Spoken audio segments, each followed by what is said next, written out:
Barabara yetu hii ilikuwa na changamoto nyingi sana. Kabla hichi kifusi kusambazwa, kwanza moja, vifusi vilikuwa ni vikubwa mno na vilikuwa ni virefu, vilikuwa vinasababisha ajali ambazo hazina maana. Kwenye kipindi cha masika cha mvua kama hichi hapa, yaani maji yalikuwa yanaporomoka, yalikuwa yanakwenda mpaka kwenye makazi ya watu, yanaleta uharibifu.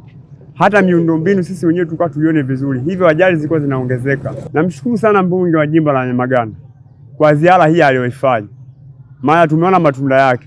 Kifusi kilikuwepo hapa muda mrefu, lakini kimesambazwa. Nashukuru Mungu, juzi kati mheshimiwa mbunge akiwa na ziara eneo hili alitoa maelekezo kwa TARURA kuwa wasambaze hizo vifusi, na kweli vilisambazwa.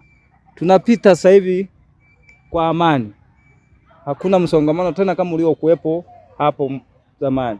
Kwa kweli tunashukuru sana, mshukuru mbunge pamoja na mheshimiwa diwani wetu. Tulikuwa tunaomba pia serikali au TARURA nao watusaidie kuangalia upande wa ujenzi wa mitaro, sababu mvua ikija maji yakikosa mwelekeo na maana yataingia kwenye makazi ya watu, lakini mitaro ikiwa imechimbwa tutapata angalau utaratibu, maji yatafuata, yatakuwa yanaelekea mahali ambapo yameelekezwa. Hivyo tunamuomba asife moyo, tuko naye kwa kila namna kwa kumuunga mkono kwa jitihada, na wananchi wa mtaa wa Ihilabii na kata ya Buhongwa kwa ujumla wako pamoja na yeye kumuunga mkono kwa kila aina ya jitihada, na wako tayari kuchangia katika miundombinu ya kijamii. Crown Media.